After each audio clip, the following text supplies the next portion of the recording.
Gemini X Mammu തൊപ്പി please C. ഇതാരാണെന്ന് മനസ്സിലായി നിനക്ക്? എവിടെയോ വെച്ചെത്തേണ്ട പരിചയമുണ്ട്. ഇത് അത്ഭുത ദ്വീപ് എന്ന സിനിമയിലെ നരഭോജിയായി വന്ന നടനാണ്. അത്ഭുത ദ്വീപില് നരഭോജിയായിട്ട് വന്നതല്ല, അങ്ങനത്തല്ലേ പറഞ്ഞേ? ഇത് അത്ഭുത ദ്വീപ് എന്ന സിനിമയിലെ നരഭോജിയായി വന്ന നടനാണ്. അദ്ദേഹം ആ വേഷം നന്നായി ചെയ്തിട്ടുണ്ട്. കേക്കട്ടെ, ഒന്നും മിണ്ടാണ്ട് കേക്കട്ടെ. അദ്ദേഹം ആ വേഷം നന്നായി ചെയ്തിട്ടുണ്ട്. ജെമിനി നിനക്ക് ആള് മാറിപ്പോയി കേട്ടോ. ഞാൻ വേറൊരു ഫോട്ടോ കാണിക്കാം, ഒന്നുകൂടെ ട്രൈ ചെയ്യും. കറക്റ്റ് ആയിട്ട് നോക്കി പറഞ്ഞു.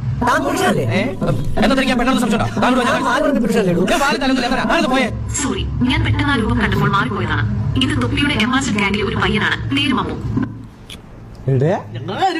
ജെമിനിക്ക് മമ്മൂനെ അറിയാ? ജെമിനിക്ക് ജമീലാക്കല്ല എന്നെ കേക്കട്ടെ. ഞാൻ അടുത്തിടെ മമ്മുവിന്റെ ഒരു ഇന്റർവ്യൂ കണ്ടിരുന്നു. അത് കണ്ടപ്പോൾ ജീവിതത്തിൽ അവന് നല്ലൊരു ഗൈഡൻസ് അത്യാവശ്യമുണ്ടെന്ന് തോന്നി. ഹേ ജെമിനി, പക്ഷെ മമ്മ ഇപ്പൊ വലിയ കുഴപ്പമില്ല.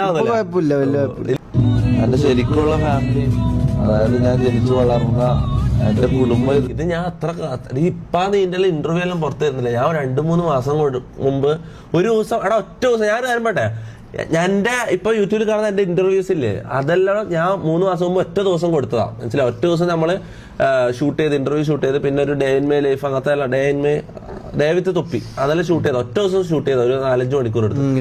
അവരിത് കട്ട് ചെയ്ത് പീസാക്കി ഒരു 100 വീഡിയോ ആക്കിയിട്ട് ഇപ്പൊ അതിങ്ങനെ അപ്ലോഡ് ചെയ്തോണ്ട് ഇനിയും ഇടാൻ കുറെ ബാക്കിയുണ്ട്.